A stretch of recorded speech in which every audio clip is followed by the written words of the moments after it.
What is up, guys? I'm here on this beautiful night. Oh man, it is chilly though.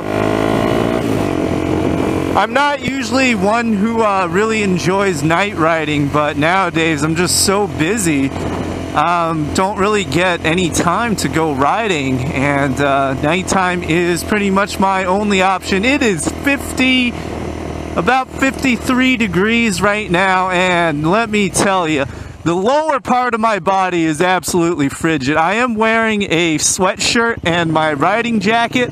Upper body is a-okay, but I'm just wearing some jeans right now, man. Let me tell you, the wind is cutting right through them like a hot knife through butter. Oh boy. Gonna have some cold legs after this, but you know what? It's all worth it. Oh man, it does feel good to be finally riding again, even though it's at night and it's freaking cold as hell. So I made a series of night riding videos. Oh my god. I'm not really sure what to talk about today. I've had a pretty boring day. I'm really tired, just got back from the gym. Oh wow, oh my god, freaking dead skunk. Oh, I hate that smell. It's bad enough in a car. It's 10 times worse on a motorcycle, let me tell you. Even with the visor down. Wow, that stuff just freaking hits you in the face. Man, you know your species is pretty freaking hard up when your evolutionary tactic is to just spray your enemy with really foul-smelling musk. I mean, poor skunks, they must have had it tough. But seriously, serious topic for today. I've been looking at bikes. So I've been looking at bikes, and of course the season is near over. But, uh-oh, some guy just got pulled over. That sucks. Wow. As I was saying, I was looking at bikes, and you know, there's the perennial discussion of 600cc bikes or liter bikes. Let's wave at this guy here. Nah, let's not wave at him. Let's just peek here. Man, this guy just got nabbed. Oh, that sucks.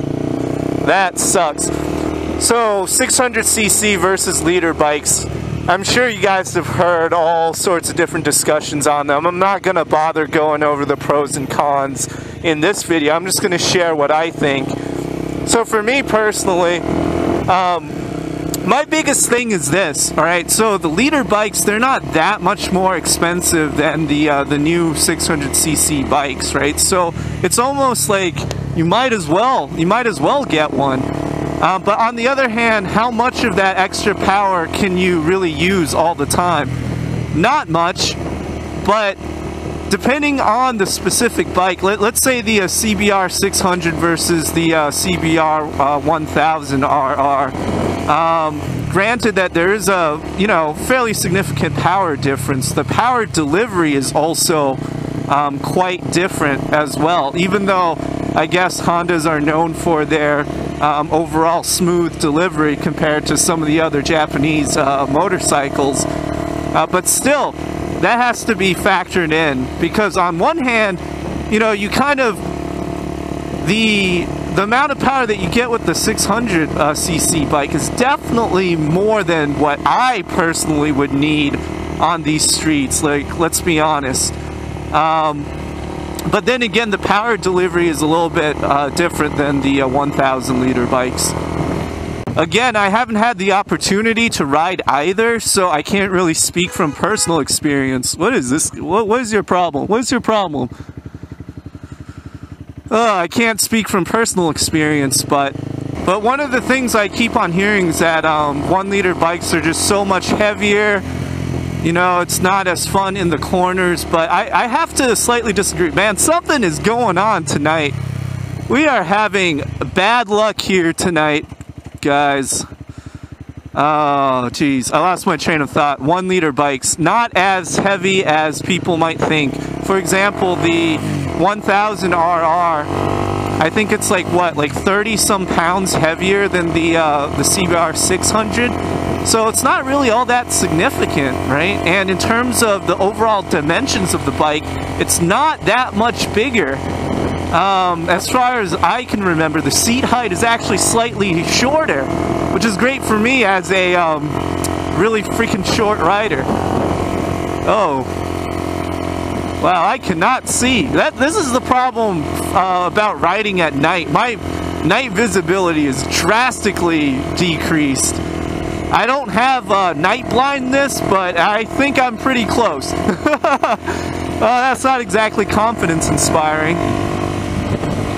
The other thing about 600 versus 1 liter bikes is, I mean, personally as a motorcycling noob, I can't really tell the difference between the two just from a glance. So it's not even like one particular style is that much different.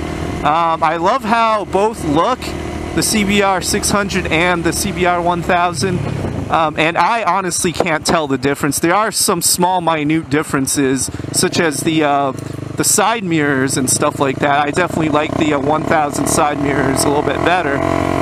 But stuff like that, I mean, that's such a non-issue. That's such a petty thing. You can just very easily get some aftermarket ones. And I mean, I've been living with these for like what, 1-2 seasons already.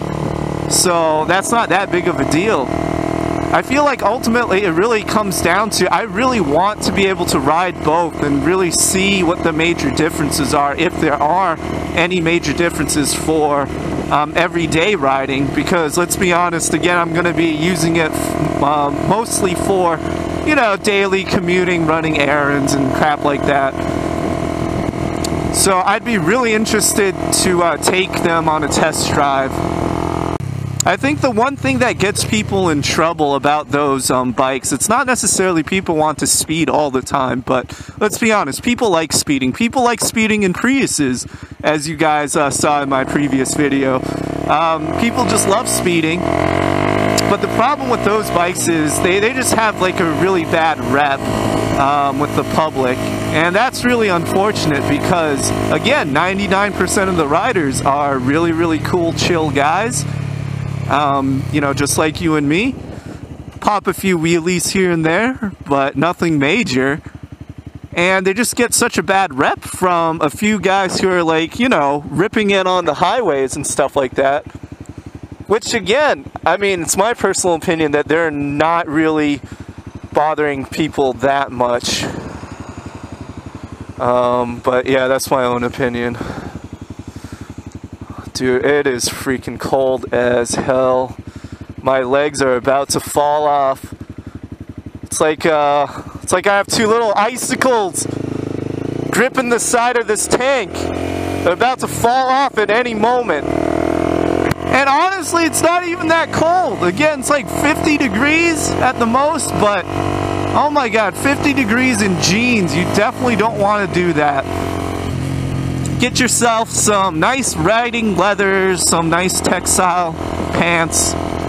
Oh man, they even make those, whoa, this road is dark as hell. They even make those, what do you call it, like heating, pants with heating elements in them. That is pants and gloves and jackets with heating elements in them. That is freaking boss. My ultimate dream, my absolute ultimate dream, which is fairly unattainable, I think.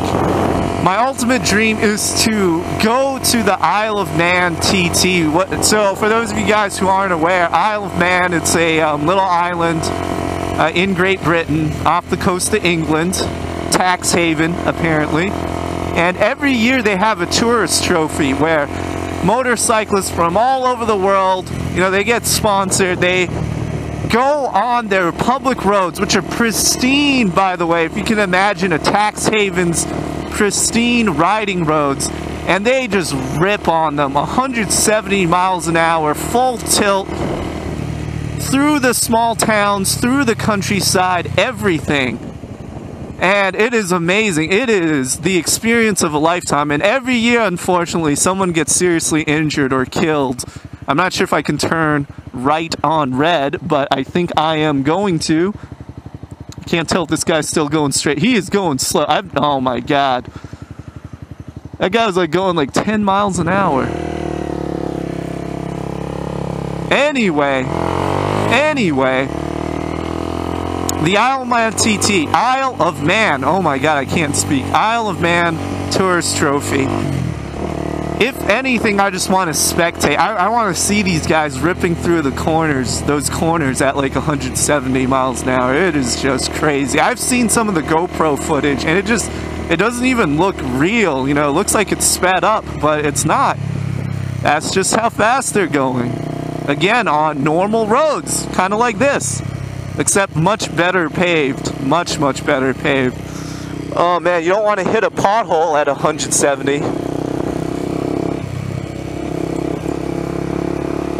Alright guys, hope you enjoyed this little video. Stay tuned for future videos.